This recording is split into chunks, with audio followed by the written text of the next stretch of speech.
What's up, everybody? It's Alex from Heavy New York on the phone in the good old quarantine zone again, and this time we got Jake from Aether Realm. Thank you so much for your time. I really appreciate it, man. Well, thank you, Alex. Yeah. What are we going to talk about, man? Oh, well, first thing is always first. Redneck Vikings from Hell. The record is absolutely kick-ass. One thing I was curious about is, for people who haven't heard it yet, do you think that these two singles that are out, Goodbye and Slave to the Riff, do you think that these are clear representations of what the whole album is going to sound like, or is this record maybe a little more diverse and experimental?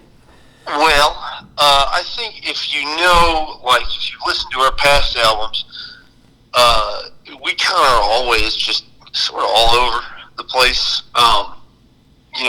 It's my big fear before we put out every album is like, man, are these songs just like, do they just sound like they're by a bunch of different bands?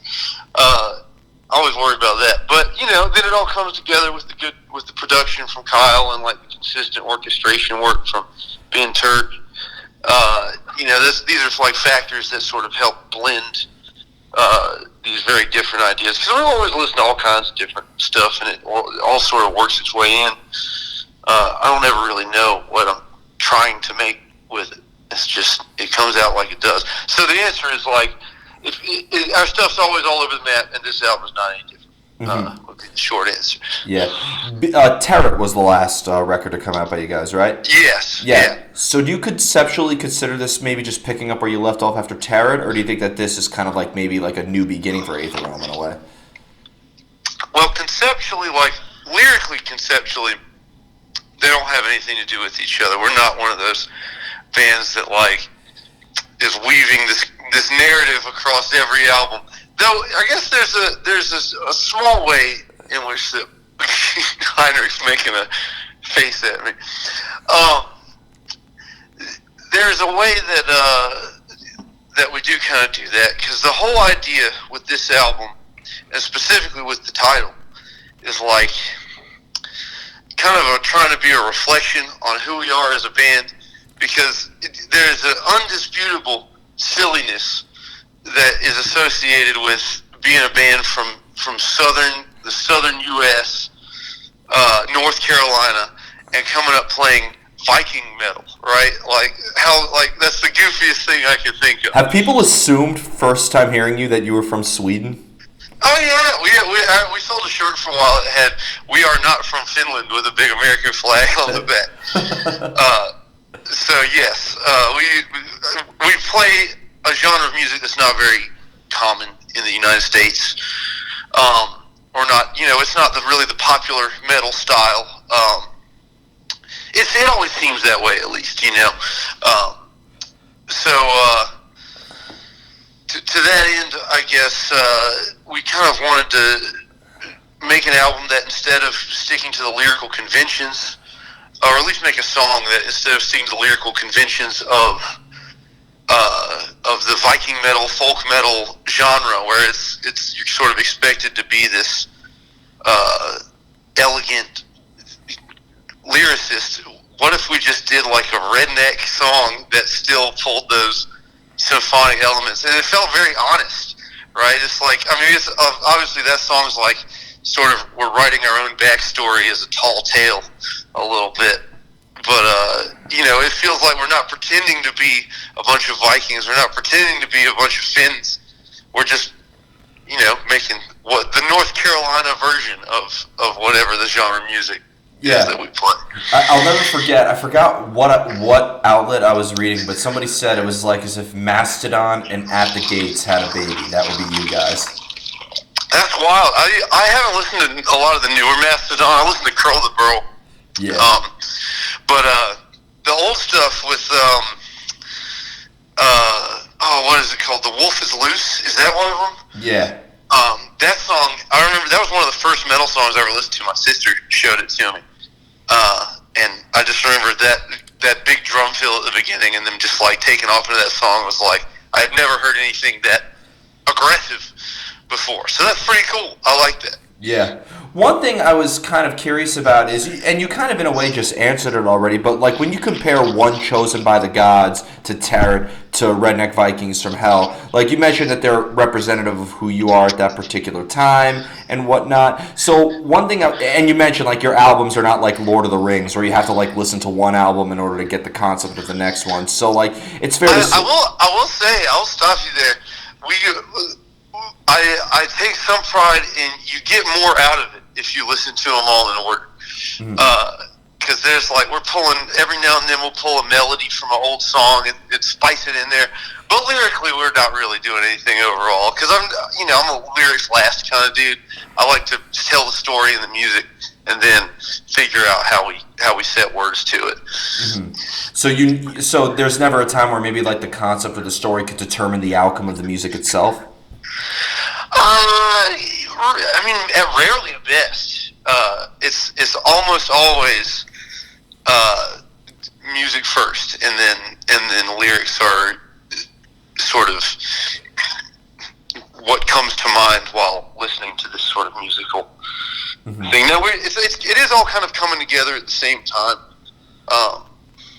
Like I start writing lyrics before the songs are done, before they're tracked or demoed or anything like that. But I'm still like the combination of notes that's happening. I've typically got that in mind first. Do you like to leave the music open to interpretation, or do you try to maybe engage the listener into the story of what Aether Realm was talking about? We do a little of both. We have songs that are just like short fantasy stories.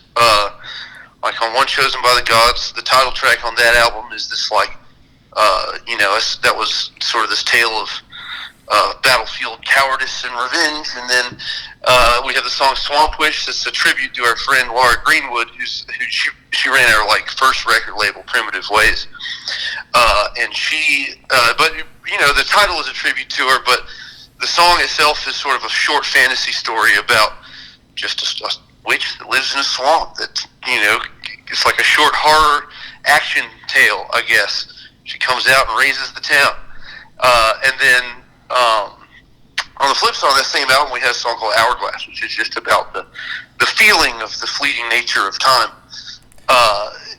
And I think those are kind of two different approaches you can take when writing lyrics, where it's like you're either telling a story or you're trying to sort of invoke a feeling. And historically, I've been more telling a story type, but I do think on this album we have a lot more stuff that is less story-oriented and more just trying to invoke a feeling. So that might be a way that is different from some of the older stuff. So it's almost like, because I feel like when you have an album that tells a story, like you shouldn't listen to it on shuffle or anything like that. You should always listen to it in order. But it almost seems like with Redneck Vikings from Hell, you can almost kind of like approach it from any angle, right? You can approach it from any angle, though. I would say if you like a good nerdy prog kind of thing, wait and listen to the last song last. That's my only request. Yeah. All right. Fair enough. But they could start off with Guardian or start off with One Hollow Word or anything like that. Start off wherever you want. Yeah. I think that they're all very self-contained, with the exception of the last track. Okay. It's also the longest track on the album, so people usually like to save the longest one for last or for first. So, another question I was having, coming up with stories for the albums, like, I know you mentioned there's really no, like, preconceived idea going into the record, but, like, do you kind of, like, look for inspiration, or I kind of in a way asked it, but the story absolutely is last completely as well, right? Oh, I'm always, like, I keep a little notebook, and every now and then I'll get a phrase, like some turn of phrase that makes me feel a certain way, like, oh, this is like a little nugget of gold. I don't know how it works or how it's going to fit in yet, but like this little phrase sounds really cool, and it like invokes this one particular feeling, and maybe we can build out from it. And so when I need to be writing, or sometimes when I don't have like a deadline and I'm just out. If I get an idea, if I find some inspiration in some everyday life kind of shit, I'll jot it down. And sometimes it comes out really good. It blossoms into a poetic sort of set up, and sometimes it is garbage and it has to go in the trash. But it's so I'm always making deposits into the lyric bank the same way I would do with like music. Mm-hmm. You ever worried that like some of the songs you leave out or some of the verses you leave out or whatever will be on like a B-side one day, just be the biggest hit you guys ever had? Man, no. I think I'm always feel pretty confident that. Well, here's the thing. I never feel like it's a waste when something comes out later. It's like you don't have to get you don't have to blast all the cool shit right up front. Maybe a song like there's a song or two on this album that we started writing a long, long time ago. Like the title track, we started that. I think we started the outro riff of the start of the title track, where it's like this sort of Inspiramy, gallopy kind of riff, and I remember putting that in a guitar profile when we were finishing the orchestrations for One Chosen by the Gods. So like, you make deposits into the riff bank, and sometimes you withdraw them early, and sometimes they sit, they accrue interest, and then you get them out and you pull them out when you need them. They're always there. They're not going anywhere. Definitely. You ready for the most difficult question in the whole interview? We'll get this one over with. Oh boy, yeah. All right. So you have Craft and the Creator. That's 11 minutes long. You have Redneck Vikings from Hell. That's 3.5 minutes. And then you have a song like Slave to the Riff. That's 4.5. How do you know when a song is done? Oh man, that's a really good question. I think the song Slave to the Riff and the song Craft and Creator are both like trying to musically wrestle with this very idea. It's hard to. It's not like there's a science to it for me, at least. For me, it's always a very much like I have to listen to it 1,000 times and really like concentrate on what I feel like needs to happen in the music. And sometimes it's quick, and it just the first pass through. It's like, oh, let's do this, and you listen to it and you say, yeah, that's perfect. And then sometimes that shit sits unfinished for a fucking years, because you just don't know exactly what it needs to do, and you don't want to spoil the rest of it by hammering something out that doesn't work.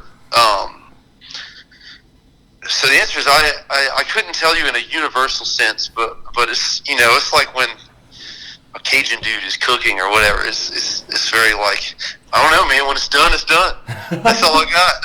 There you go. That was a really amusing answer, I gotta say. So far, Havoc has the best answer in that whole scenario. Oh yeah. Yeah. What was theirs? Well, I mean, first they were joking, saying it's when I get the final mix back. But yeah, no, that's perfectly it. That's totally true. Because we're making arrangement adjustments all the way up to the final hour. Kyle hates me when I do that shit, but like, what if you get to the last moment and you've never heard it in that exact way before, and all of a sudden you realize, bam, oh shit, it needs to do this thing. Yeah. Like, you don't want to say, nah, that's too much of a pain. Like, it hurts me every time I know that I'm like putting some more work on somebody I'm working with. Like, hey, what if we do this thing? Like, what if we do it like this? I'm like, oh God, no, I'm sorry.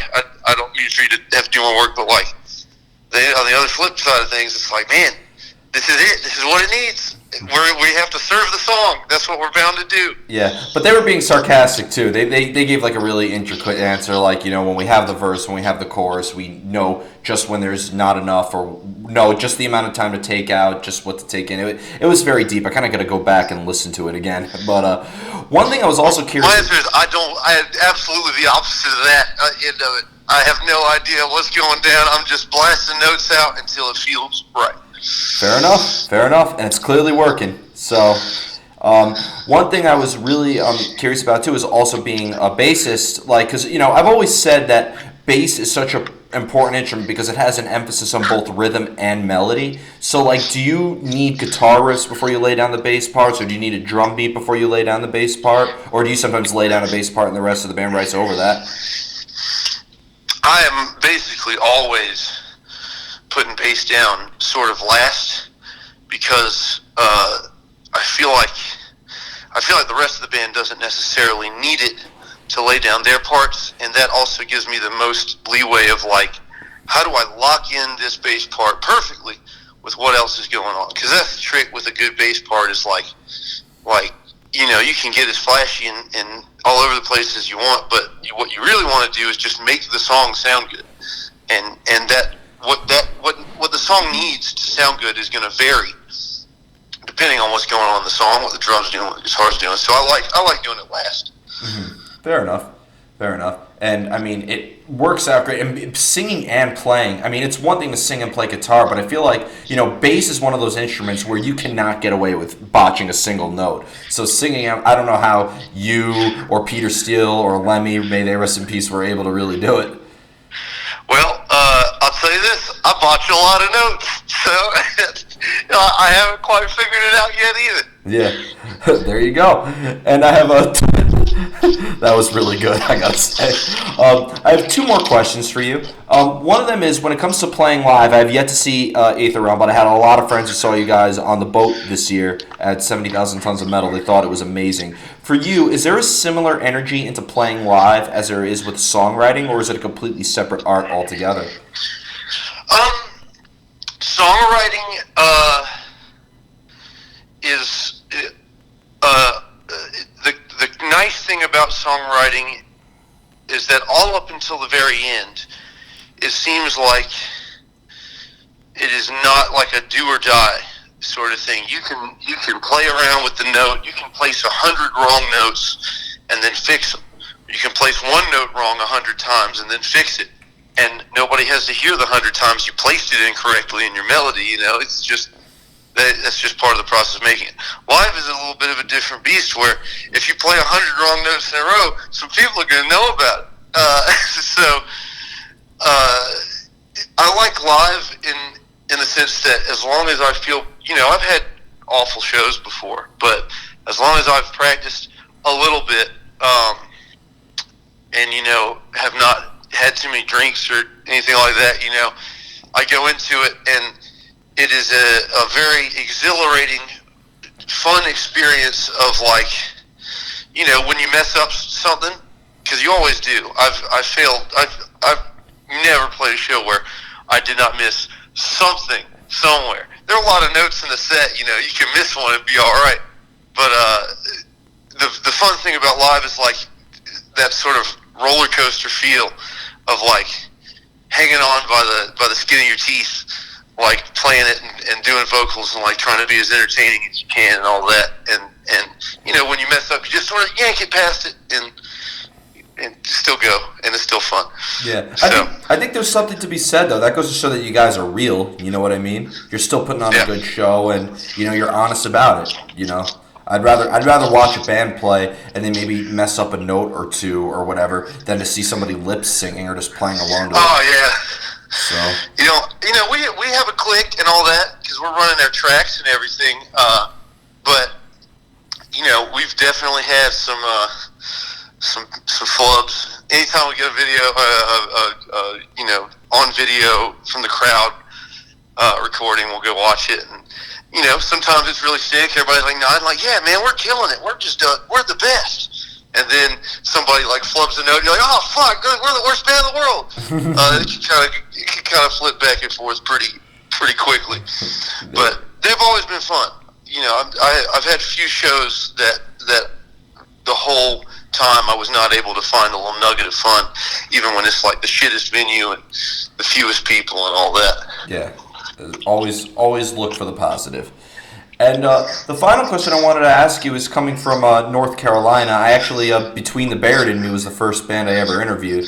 And I was curious, being the home of Between the Buried in Me and so many other great bands, is there kind of like a scene that you guys are currently active in North Carolina? Or do you prefer to play outside your hometown a little bit more?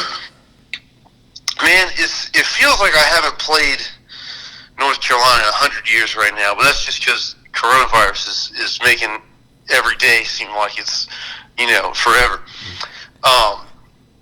But like three of us live in Asheville, North Carolina right now, and I have plenty of fun playing Asheville. We have a lot of friends out here. But Asheville doesn't come out to the shows the same way that Raleigh comes out to the shows, because Raleigh was sort of the spot where we came up and we played our first, like, sold tickets to open for the headliner sort of show, which was Power Man 5000. That was the first show we ever opened. Power Man 5000. Absolutely, 100% no lie. At Volume 11 Tavern in Raleigh, North Carolina, in like 11 or something like that. Talk about when worlds collide. Go continue. Yeah. Oh man, that was good. And then that was when our friend Laura Greenwood, who I'd mentioned earlier, she was like the inspiration for the Swamp Witch song. She booked us on our first like real folk metal show. We opened for Insiferum and Fintroll, and who else was on that? Barren Earth and Rotten Sound. Oh, wow. So that's where we came up, right? Like, I mean, we played our first shows ever in Greenville, North Carolina, at a legal venue called the Spazatorium, that was constantly getting shut down and then like popping up somewhere else in town, and so we would play shows with Jeff Blinder at the Spazatorium for a while, and then there was a sort of bookstore / small venue called the Tipsy Teapot that every metal band would be playing at in Greenville. And there was a skate park called Backdoor Skate Park where you go play a show up on the ramp. And so if we haven't played Greenville in forever, just because we've been so with our heads up our own butts trying to get this album done and everything. But I'm eager to go back there and see how that goes. I'm not 100% confident it would be a big show, but it usually is. And then Raleigh, I'm always pretty confident that's going to bring everybody out. So that was sort of the Raleigh, North Carolina scene. We played at like the Brewery, which was sort of a legendary venue before it got torn down, turned into apartments, like, the fate of so many of those legendary venues. Opened a show for Black Veil Brides and Motionless in White. It seems like you play every single show that I would never expect a band of your style to play. I'm impressed. Yeah, it was actually kind of sick. The Motionless in White guitarists were really nice. And the Black Veil Brides guitarists, when they were sound checking, they were really good, man. They were shredding. The music they play is a choice they make, One of the Motionless in White dudes came up to us at the end of the show was like, man, that was like some old school Bodum stuff. I haven't seen that in years. They were like all excited about it and shit. So it was a positive experience on the whole for me. But yeah, Raleigh, North Carolina would probably be the place where people we would sort of feel confident about going in there and playing a show, and we would all feel like a couple cool big dog scene dudes. Before we go, I want to thank you so much for your time today. I know that things are a little tough right now after the tour with Paladin got postponed. Is there just any way that the fans could help you at any way, shape, or form in that regard? Yeah, you can always buy our merch. We sell it through holymountainprinting.com, which is run by some friends of ours, and they do a lot of different bands. They do like blood incantation stuff. They got Wilderun, our buds of Wilderun stuff. Oh, they're good. Paladin, I think, has their own big cartel merch store. So, any band that you buy merch from, they're going to feel it and they're going to appreciate it. Awesome. And then, really just listen to our shit, man. Come hang out on the Facebook page, on Twitter, Instagram, wherever you be scrolling through work. Just come hang out and tell us that you liked it, or that we suck ass and that we should stop making music. Whatever you want. We'll either way, it'll help. We'll talk to you either way. Yeah. But Jake, thanks so much for your time. I really enjoyed this interview. Everybody, we are here with Jake of Aether Realm, Redneck Vikings from Hell, out May 1st via Napalm Records. Buy it then when supplies last forever. We'll see you next time on Heavy New York.